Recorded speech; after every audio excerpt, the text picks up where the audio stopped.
War in Ukraine and efforts to create a peace deal between Ukraine and Russia have been tried by many parties, such as the visit of Indonesian President Joko Widodo to Kyiv and Moscow back in June, hoping to bridge the negotiation process amid global food and energy crisis impacted by the ongoing war.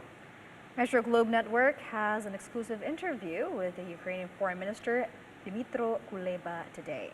Let's take a look. So Russia's war in Ukraine is now in its 6th month. The impact is, of course, dire and wide-reaching. And now I'm joined by the Foreign Minister of Ukraine, His Excellency, Mr. Dmytro Kuleba. Hi, Mr. Kuleba. Thank you so much for joining us and giving us your time today. It's my pleasure. All right. Well, first, I want to start with Indonesian President Joko Widodo visit or peace-building mission traveling to Ukraine and then to Russia back in late June. Now, since then, what impact has President Widodo's trip has on the situation and conflict? Well, it was indeed a milestone visit. It was very important for bilateral relations between Ukraine and Indonesia. President of your country was also the first leader of Asia who visited Ukraine since the beginning of the large-scale invasion by Russia, which is also significant. And since then, we've been communicating with Indonesian side on many issues, including the presidency of Indonesia in G20. So definitely this visit gave a boost to our bilateral relations. Right, and as you mentioned, it was indeed a milestone. And but also another factor I want to mention is that Indonesia is as we know, part of a non-aligned movement. Now, considering this from Ukraine's point of view, does Indonesia have an important role in mediating the war, Mr. Kuleba? Well, non-alignment is an old movement, well established in global affairs. However, we in Ukraine believe that the case of the Russian aggression against Ukraine is so obvious that it is not about being aligned or not aligned with the position of certain country. It's about a choice to be on the side of aggressor, on the side of murder, torture, and destruction, which is Russia, or to be on the side of a country that exercises its right for self-defense under the UN Charter and defends international law and current world order as Ukraine does. So we believe that every non-aligned country has an opportunity to choose on which side it stands and then identify appropriately its tools and ways how to put this position into practice. Right, but of course, looking back to President Widodo's, as you said, milestone trip to Ukraine, how important is Indonesia's position in this from your point of view, Mr. Kuleba? It is very important. Indonesia is one of the most powerful and important nations in Asia. Indonesia is a big economy. We traditionally enjoyed excellent relations in trade and also in the political field. So in this sense, for us, the position of Indonesia is also important as it is an important leader in the ASEAN.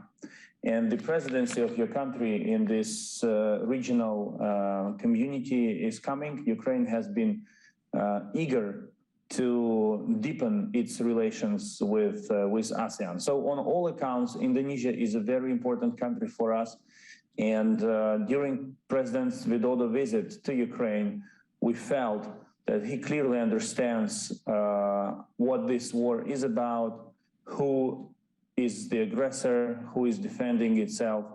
And we hope that this visit also helped him to deeper understand the reality and the prospects of relations between our nations. All right, and Mr. Kuleba, I would also want to ask, and maybe the people of Indonesia would want to know as well, how do the people of Ukraine view the people of Indonesia, Mr. Kuleba? In the most friendly manner, of course.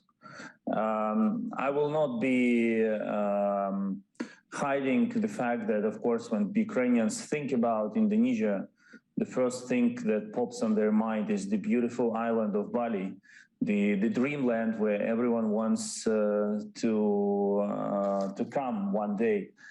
But as I said, in recent years, relations between Ukraine and Indonesia in trade and at the official level, they have developed very well. What we have to improve is really people-to-people contacts, and we want Indonesians to better understand Ukraine as well and what we are fighting for, because basically Russia is fighting a colonial war, trying to keep Ukraine within its sphere of influence by inflicting enormous damage and pain on our country.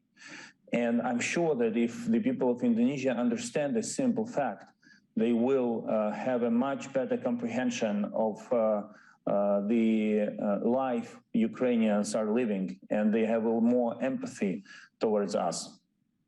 Okay, now I want to go back to President Widodo's visit or peace-building mission to Ukraine and then to Russia as well, which had a heavy focus on global food security and, of course, Ukrainian grain exports. Now, did President Widodo's trip have a positive impact on that?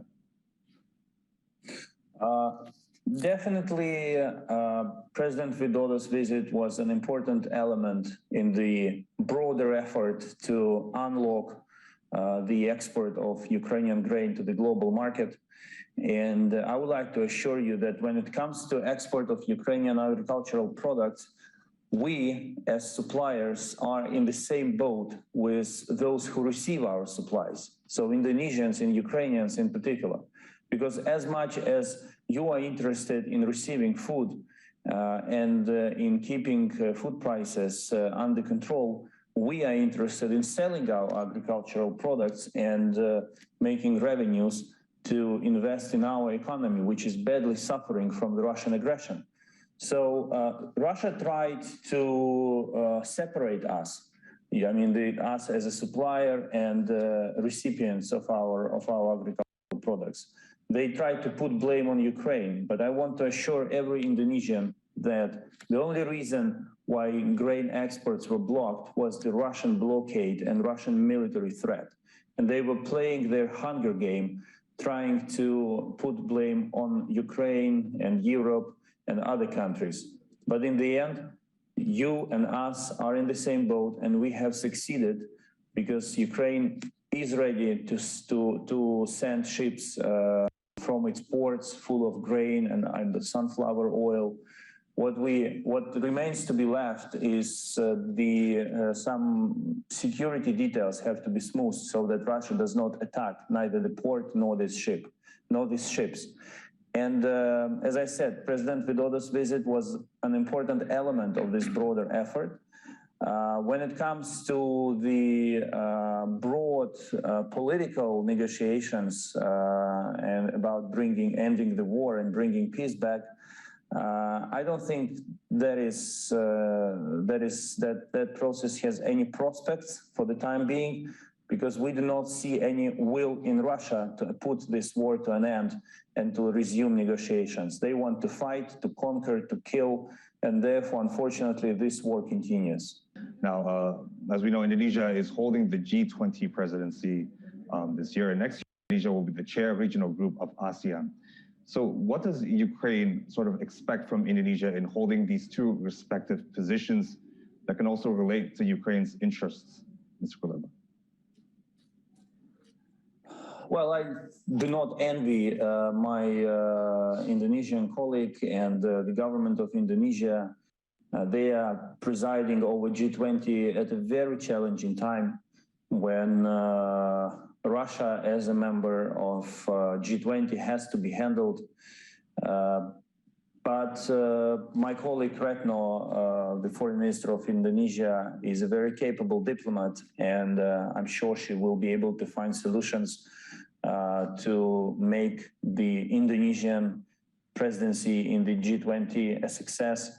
Your president is also a leader that knows how to solve problems and how to steer the most difficult process through the rifts of world diplomacy. When it comes to ASEAN, it was a topic of our discussion with your president in Kyiv, because Ukraine has been indicating its interest to deepen relations with ASEAN, to become observer in this organization, and hopefully during the Indonesia's chairmanship in ASEAN, we will be able to succeed. So on both accounts, Indonesia is a very important partner for us. Okay, a very important partner. That is very good to hear. And of course, President Joko Widodo of Indonesia has directly invited President Zelensky of Ukraine to attend the G20 summit held in Bali, Indonesia in November this year.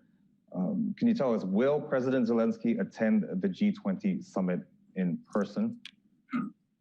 Well, President Zelensky has not been traveling abroad since the beginning of the large-scale invasion. He stays in Ukraine with his army, with his people. So it's too early to say what the situation will be in October. And this invitation was accepted, but it's pending consideration. Okay. And maybe if you could give us some insights onto what President Zelensky would want to convey to G20 members at the summit in November in Bali. The message of the president is very clear. He is calling on all nations who respect international law, who want to be protected from a potential aggression by a third country, to stand by each other. Today, supporting Ukraine and standing by Ukraine is not a charity. It's an investment in your own security.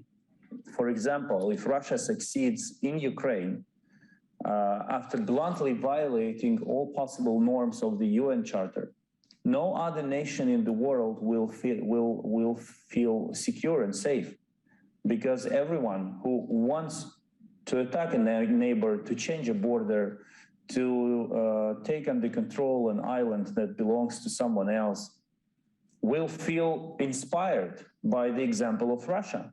If Russia succeeded, why shouldn't I give it a try? So this is very simple. And I understand that some nations are tempted to remain neutral because they believe this is a safer option.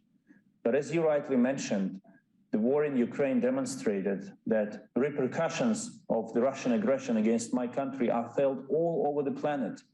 And the longer this war continues because of Russia, the bigger will be the problems that our governments will be facing, irrespective of where they are, in Asia, in Africa, in Europe, or in Latin America. Yeah. So it really makes a lot of sense to share President Zelensky's view that what needs to be done is to help Ukraine win this war and to set a golden rule that you cannot violate borders, you cannot invade neighbors, because the whole world will unite to stop you. Mr. Dmytro Kuleba, Foreign Minister of Ukraine, thank you so much for giving us your time and speaking to us today.